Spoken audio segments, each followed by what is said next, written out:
सर्वांना सर्वप्रथम नमस्कार आणि सर्व पत्रकार बंधू भगिनींचं स्वागत करतो।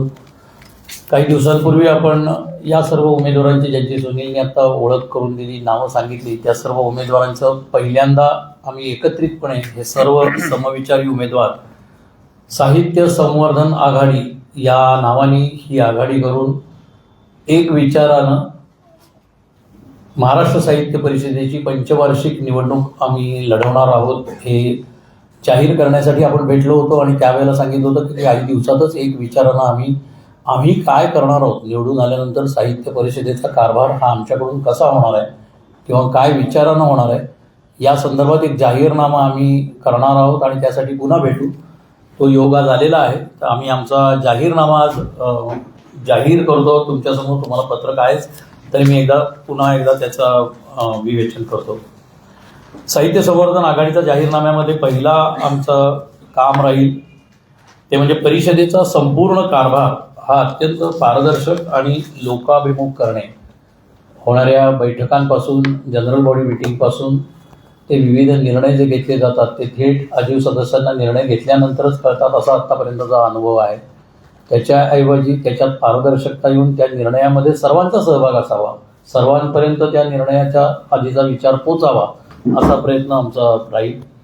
राज्यात विविध जिल्ह्यांमध्ये कार्यरत असलेल्या परिषदेच्या शाखा अधिक सक्षम करणे, मग त्या आर्थिक असतील किंवा इतरही ज्या काही रिसोर्सेस हे मध्यवर्तीकडनं, प्रमुख कार्यालयाकडनं द्यायचा जिथे जिथे संधी असेल तिथे देऊन त्यांच्यामध्ये एक सकारात्मक आदान प्रदान कशा पद्धतीने राहील असं काम करताना आमचा हेतू नक्की असेल। या शाखांना दरवर्षी ठराविक अर्थसहाय्य देऊन त्यांच्या कार्यक्षेत्रामध्ये साहित्यिक आणि पर्यायानं वाचन संस्कृती वाढवण्यासाठी हातभार लावणे, विविध नियमित स्वरूपात उपक्रम आयोजित करण्यासाठी प्रोत्साहन देणे। बऱ्याचशा शाखा या विविध वाचनालयांशी, ग्रंथालयांशी संलग्न आहेत किंवा त्यांच्याशी विविध संस्था ज्या साहित्यिक ॲक्टिव्हिटी करतात त्या संलग्न आहेत। मग त्या अनेक तरुणांकडनं चालवल्या जातात, तरुण वेगवेगळे उपक्रम तिथे राबवत असतात। त्या सगळ्यांना कशा पद्धतीने आपण सहाय्य करू शकू, प्रत्येक वेळेला आर्थिक सहाय्याचीच लोकांची मागणी असते असं नाही, पण काही वेळेला प्रशिक्षणाच्या निमित्ताने असेल, काही वेळेला विविध परिसंवाद चर्चासत्रांच्या वेळेला येणाऱ्या अगदी प्रमुख पाहुणे आणि यांच्यासाठी सुद्धा काही वेळेला विचारणा होत असते, ती पुरी करणे, त्यांच्यापर्यंत पोहोचणे, त्यांचे विचार जाणून घेणे आणि जास्तीत जास्त कार्यप्रवृत्त करणे असा आमचा हेतू राहील। दरवर्षी जिल्ह्यामध्ये विभागीय साहित्य संमेलन घेऊन त्याद्वारे स्थानिक लेखक आणि साहित्यिक मंडळींना दर्जेदार लेखनासाठी प्रवृत्त करणे आणि त्यांना व्यासपीठ मिळवून देणे। दरवेळेला जे प्रमुख साहित्य संमेलन होतं त्याच्यापर्यंत सगळ्यांना तिथल्या व्यासपीठावर काही करण्याची संधी मिळतेच असं नाही, किंवा ती संधी मिळण्यासाठीची एक छोटी आपण कार्यशाळा म्हणू शकतो। अशा पद्धतीने या विभागीय साहित्य संमेलनांमधून नवोदित लेखकांना, नवोदित तरुण जे काही मग कवी असतील, कथाकार असतील, नाटककार असतील, एकांकिका लिहिणारे असतील, असे तिथपर्यंत त्यांच्यापर्यंत पोहोचून त्यांना व्यासपीठ निर्माण करून देणं, त्यांच्यावरती त्या व्यासपीठावरती त्यांना जास्तीत जास्त चांगल्या पद्धतीने उपस्थित राहून त्यांनी काम करावं असा प्रयत्न करणं, जेणेकरून साहित्य संमेलन अधिकाधिक सशक्त आणि सकस होईल आणि मुळातच साहित्यही सकस आणि सक्षम होण्यासाठी त्याचा हातभार लागेल असं आम्हाला वाटतं। या शाखांच्या माध्यमातून, ज्या शाखा आता कार्यरत आहेत महाराष्ट्र साहित्य परिषदेच्या, युवा लेखकांना लेखनाची नेमकी दिशा मिळावी यासाठी लेखन कार्यशाळा आयोजित करणं, मग या जसं मी आता सांगितलं काव्य, कथा, कादंबरी, नाटक, कंटेंट रायटिंग या सगळ्याचं ज्या कार्यशाळा असते त्यांना दिशा देण्यासाठी, सृजनता ही प्रत्येकाची असते, ती काही अशी शिकवून येत नाही हे आपण सगळे जाणतो, पण शिकवून एखादी दिशा देता येऊ शकते, त्याचं ग्रामर आपल्याला आत्मसात करता येऊ शकतं। त्यासाठी अशा कार्यशाळा वेगवेगळ्या ठिकाणी माध्यमातून आयोजित करण्याचा आमचा संकल्प आहे। परिषदेच्या माध्यमातून घेतल्या जाणाऱ्या मराठी भाषेच्या परीक्षांना राज्य सरकारची मान्यता मिळवून देण्यासाठी प्रयत्न करणं। आपल्याकडे जे महाराष्ट्र साहित्य परिषदेकडनं वेगळे कोर्सेस केले जातात मराठी भाषेशी संबंधित, त्याला शासनाची म्हणजे शिक्षण खात्याची मान्यता मिळून त्याला जर एक चांगल्या पद्धतीने ऑथेंटिसिटी आली तर कदाचित त्या आणखीन लोकांपर्यंत पोहोचण्यासाठी आणि त्याला जास्तीत जास्त चांगला प्रतिसाद मिळू शकेल यासाठी हा प्रयत्न केला जाईल। या परीक्षांना बसण्यासाठी विद्यार्थ्यांना प्रवृत्त करणे, त्यासाठी राज्यातील शाळा महाविद्यालयांच्या माध्यमातून प्रयत्न करणे, महाराष्ट्र साहित्य परिषदेच्या वास्तूकरता अधिक विस्तीर्ण जागा मिळवण्यासाठी राज्य शासनाकडे पाठपुरावा करणे. आत्ताची आपली जी टिळक रोडची वास्तू आहे ती इतकं काम वाढलेलं आहे, इतके उपक्रम आता होतील, आधीही होत होते, यापुढेही होतील, तर त्याला ती जागा कमी पडते. मग आसन क्षमता असेल किंवा एकूणच जागा, तर ती जास्ती मोठी जागा मिळवून त्याच्यावरती चांगली इमारत बांधून आपल्याला आणखीन चांगल्या स्वरूपाचं कार्यालय उभं करता आलं, तिथे आणखीन चांगले उपक्रम राबवता आले. अर्थात हे शासन दरबारीच करावं लागणार आहे, तर त्यासाठी ही कार्यकारिणी, नवनिर्वाचित कार्यकारिणी काम करेल असा संकल्प आहे. महाराष्ट्र साहित्य परिषदेच्या आर्थिक स्वावलंबनासाठी उत्पन्नाचे स्रोत वाढवण्याचे प्रयत्न करणे, देणगीदार, विविध अनुदानं, अशा पद्धतीने उत्पन्नाचे स्रोत, स्पॉन्सरशिप्स मिळवणं, वेगवेगळ्या उपक्रमांना प्रायोजक मिळवणं, अशा पद्धतीने उत्पन्नाचे स्रोत वाढवण्याचा प्रयत्न हा आमच्याकडून केला जाईल. परिषदेच्या आजीव सदस्यांना ग्रंथ प्रकाशन आदी उपक्रमांसाठी परिषदेचे सभागृह अत्यल्प शुल्कामध्ये उपलब्ध करून देणे. या आजीव सदस्यांना बऱ्याचदा असं होतं की परिषद त्यांच्यासाठी काय काय करणार आहे, तर जे नक्की आपण करू शकतो, जे आपल्याकडे उपलब्ध रिसोर्सेस आहेत त्याच्यामधलं म्हणजे आपलं टिळक रोडवरचं जे सभागृह आहे, जे अतिशय सुंदर आणि नेटकं आहे. त्याच्यामध्ये मग अनेकांना आपले ग्रंथ प्रकाशित करायचे असतात, अनेकांना व्याख्यानं आयोजित करायची असतात, अनेकांना कथाकथन करायचं असतं. तर आजीव सदस्यांसाठी हे आम्ही खास हे करतो की अत्यल्प दरामध्ये ते उपलब्ध करून देण्याचा नक्की आम्ही विचार करणार आहोत. नव्हे, आमचा हा निर्णय झालेला आहे, निवडून आल्यानंतर तो कार्यान्वयित होईल. साहित्य पत्रिका मुद्रित स्वरूपात प्रत्येक आजीव सदस्यापर्यंत पोहोचण्यास पुन्हा प्रारंभ करणे. गेल्या काही वर्षापासून जी साहित्य पत्रिका ही ज्याला आपण म्हणतो डायरेक्ट कनेक्ट होता, जे काही 16,500 सभासद, आजीव सभासद आहेत संबंध महाराष्ट्र साहित्य परिषदेच्या कार्यक्षेत्रामध्ये, ते प्रत्येकाच्या घरी दर 3 महिन्यानंतर त्रैमासिक स्वरूपात ही पत्रिका पोचत होती, पण ती बंद केली गेली आणि आता ती इंटरनेटवर अवेलेबल आहे. त्याचं ई स्वरूपात ती अवेलेबल आहे असं म्हटलं जातं, पण आपले 60% जास्त सभासद हे ज्येष्ठ नागरिक असल्यामुळे ते बऱ्याचदा नेटवरती तेवढं सर्फिंग करणं किंवा नेटवरती नेट सॅवी त्याच्याशी तेवढे सवयीचे नसतात. त्यामुळं त्यांचा जो कनेक्ट आहे, त्यांना साहित्य परिषदेचे उपक्रम, साहित्य परिषदेचे विविध कार्यक्रम, त्याचे असलेले निरोप हे लोकांपर्यंत पोचतच नाही. तर तो संपर्क हा पुन्हा मुद्रित स्वरूपात लोकांपर्यंत पोचवण्याचा आमचा प्रयत्न नव्हे, हा आमचा निर्णय असेल आणि आम्ही ते साहित्य पत्रिका मुद्रित स्वरूपात प्रत्येक आजीव सदस्यापर्यंत पोहोचवणार आहोत. शासनाने मराठीला अभिजात भाषेचा दर्जा दिला आहे, तो सार्थ करण्यासाठी कृतिशील कार्यक्रम राबवणार. आता याच्या आधीचे सगळे, मग ते अगदी अभ्यासक्रमापासून ते विविध कार्यक्रम, मग काव्य संमेलन असेल, कथाकथन स्पर्धा असतील, पासून ते लेखन स्पर्धा असतील, या सर्व उपक्रमांना जेवढे जास्तीत जास्त उपक्रम आणि जेवढे ज्याला आपण म्हणतो तरुणांपर्यंत, नवोदितांपर्यंत पोहोचवता येतील अशा पद्धतीने पोचून हा जो मराठीला अभिजात दर्जा मिळालेला आहे, हा जो आपला, तुमचा, आमच्या सगळ्यांचा अभिमानाचा विषय आहे, त्याच्यासाठी कृतिशील कार्यक्रम राबवणं. गेले 3 वर्ष होणाऱ्या पुणे पुस्तक महोत्सवास अभूतपूर्व प्रतिसाद लाभतो हे आपल्या सगळ्यांना माहिती आहे. यंदाच्या वर्षी आता 100वे अखिल भारतीय मराठी साहित्य संमेलन होत आहे. त्यानिमित्ताने आमची कार्यकारिणी महाराष्ट्र साहित्य परिषदेकडून त्या कार्यक्षेत्रात 100 पुस्तक महोत्सवांचं आयोजन करण्याचं आम्ही नियोजन केलेलं आहे आणि ते आम्ही यशस्वीरित्या करू. प्रत्येक शाखेमध्ये हो, म्हणजे 100 होतील ना आपण. साहित्य परिषदेचा कारभार घटनात्मक चौकटीत चालेल हा आमचा शब्द आहे.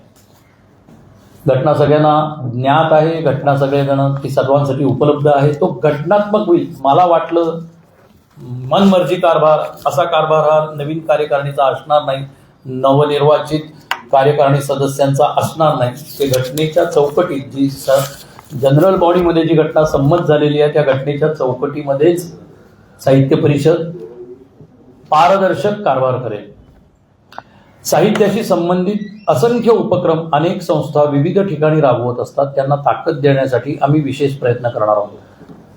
म्हणजे फक्त साहित्य परिषदेच्या विविध शाखाच नव्हे तर साहित्याशी संबंधित असलेल्या ज्या अनेक संस्था आहेत, मग जसं मगाशी मी म्हणलो तसं जे वाचनालय असतील, ग्रंथालय असतील, इतर अनेक काव्यमंडळं असतील, अशा सर्वांपर्यंत पोचून त्यांच्या कामाला आमच्याकडून उत्तेजना कशी मिळेल असा सदोदित प्रयत्न केला जाईल.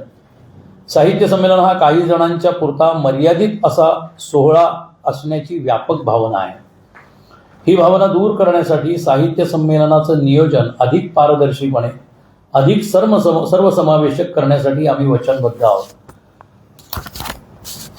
फक्त सदस्य, मग नियामक मंडळ सदस्य असतील, कार्यकारिणी सदस्य असतील, असं न राहता आजीव सदस्यांपर्यंत, आजीव सदस्यांपासून ते या मराठी भाषेच्या प्रांगणामध्ये वावरत असणारे सर्व कथाकार, कवी, लेखक या सगळ्यांपर्यंत साहित्य संमेलन पोचावं आणि ते साहित्य संमेलनापर्यंत पोचावे असा आमचा प्रयत्न राहील.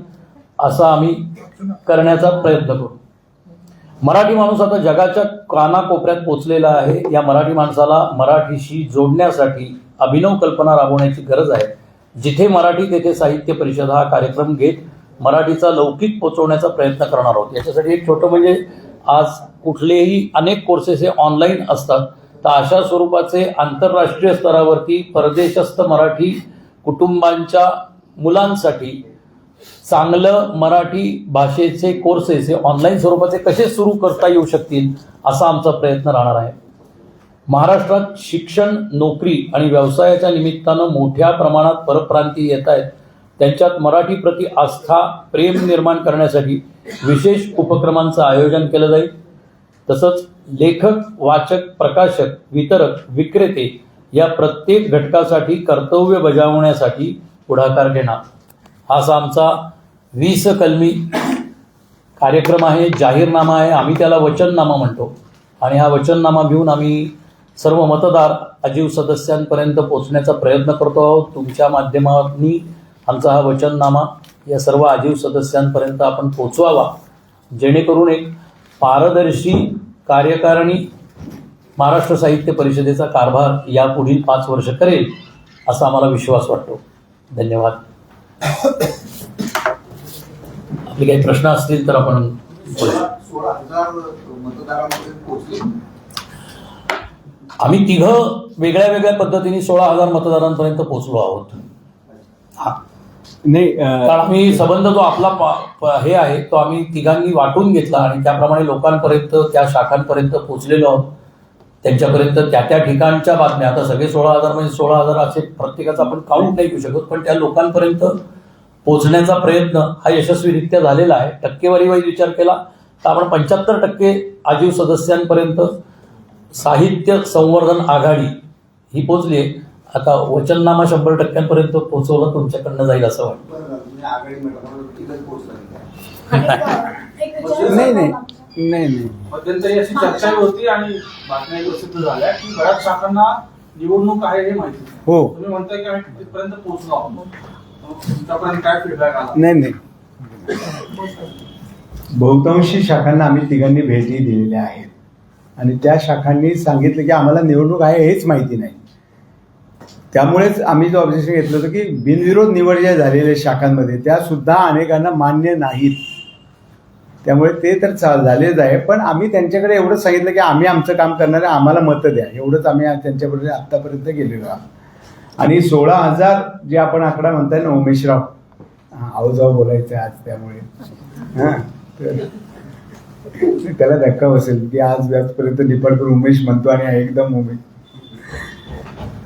तर त्या 16,000 मध्ये बोगस आणि मृत यांच्यापर्यंत आम्ही पोहोचलेलो नाही. बोगस आहेत आहेत बोगस आहेत का मृत आहेत? दोन्ही आहेत. बोगस म्हणजे दुबार. हा, काही नावं मात्र अशी आहेत ना की त्याला आम्ही अजून एकच उदाहरण देतो.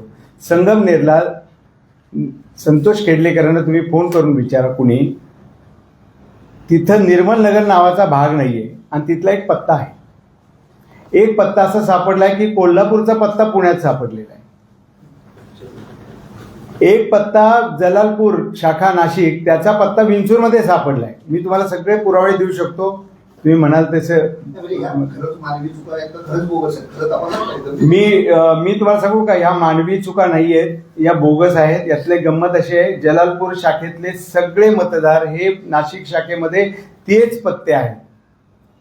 तुम्हाला पाहिजे का, जे लगेच बघायचं असेल तर मी दाखवू शकतो तुम्हाला, अख्खी यादी दाखवू शकतो. आणि ही माझी यादी बघू नका तुम्ही यादी मिळवा आणि त्यात बघा जलालपूर शाखा, मी नावासकट सांगतो, जलालपूर नाशिकला भाग आहे, तिथे शंकर बोराडेंनी ती शाखा सुरू केली.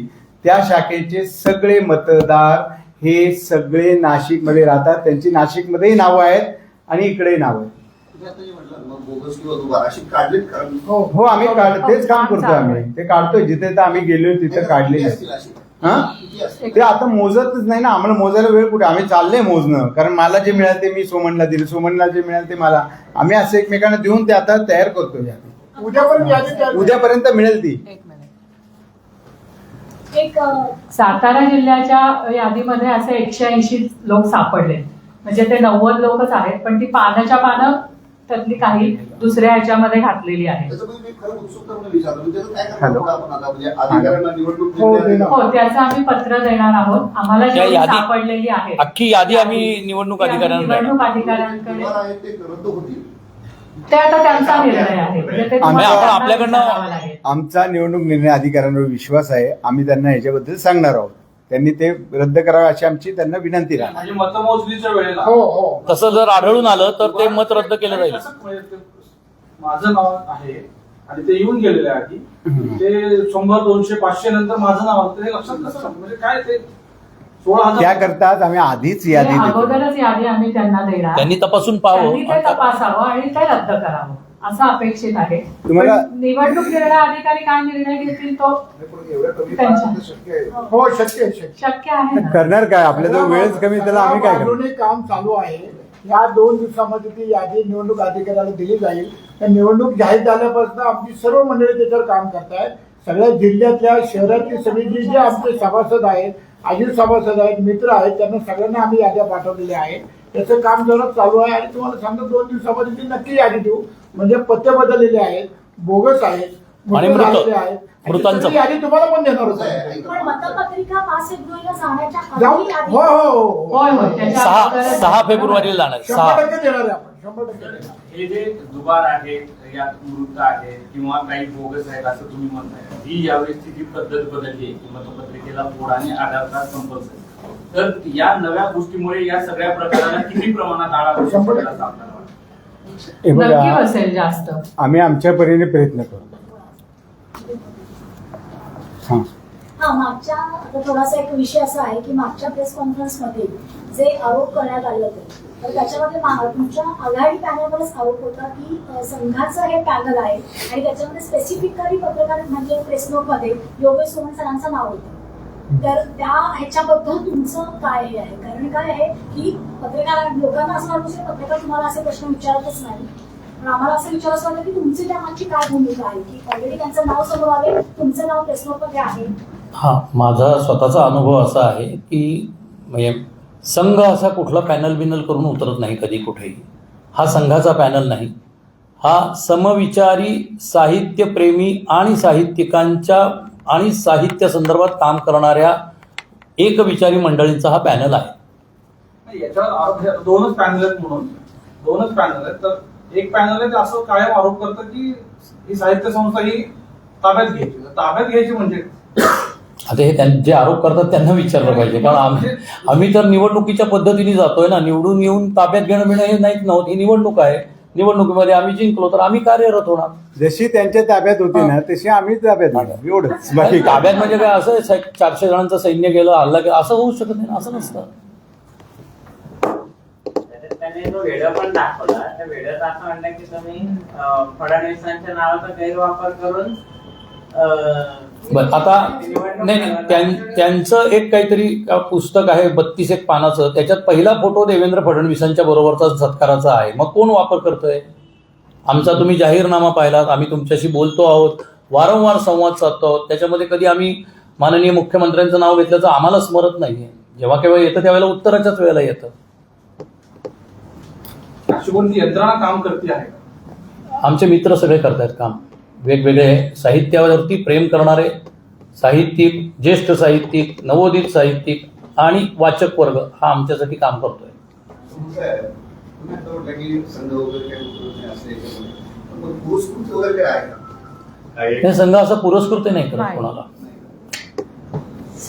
संघ पुरस्कृत नाही असं नसतं कोण. मी नाही वाचला आता एवढ्या वर्षामध्ये कधी. बाकीच्या निवडणुकीला कागदावर नसतं पण असं काही हा काय काय प्रत्यक्षपणे असं कागदावर- नाही नाही, का नाही. तुम्ही काय करता माहिती का उगीच ते मला वाटतं वचननाम्यावर बोलतात. हे बघा मी नावं घ्यायला नको तुम्हाला माहिती समोरच्या पॅनलमध्ये सुद्धा अनेक जण वेगवेगळ्या पक्षाचे आहेत ना. असं काही नाही. इथं पक्ष, जात, पंथ, धर्म, लिंग असे कोणतेही भेद नसतात. साहित्यामध्ये हे भेद असू नयेत असं आमचं ठाम मत आहे आणि तुमचंही आहे. त्यामुळे आपण ह्या ह्यानेच निवडणूक लढवतोय. आम्हाला कोणतेही म्हणजे आमच्याबरोबर काँग्रेस आलं, राष्ट्रवादी आलं आणि BJP आलं, आम्हाला कुणी आलं तरी आम्हाला चालेल. कारण शेवटी चांगली लोक एकत्र यावी. मग उल्हास पवार सारखा जर रसिक माणूस जो ज्याचं वाचन चांगलं आहे हा माणूस जर आमच्याबरोबर असेल तर आम्हाला आनंदच आहे ना. काय नाहीये. आहेत का बरोबर? नाही मी सांगतोय उदाहरण. नाही, संघ पुरस्कृत वगैरे असलं तर त्या विचारसरणीचे लोक दिसतील. असा आरोप आहे की फक्त संघ विचारसरणी नाही नाही आरोप कशाला. विचारसरणी आणि काम करण्याची पद्धत ही वेगळी वेगळी असू शकते ना. आणि ती इतरांबरोबर ही एक विचारसरणी जशी तुमची एक विचारसरणी आहे. सो असं एकच पॉइंट आउट का करतो आपण काय.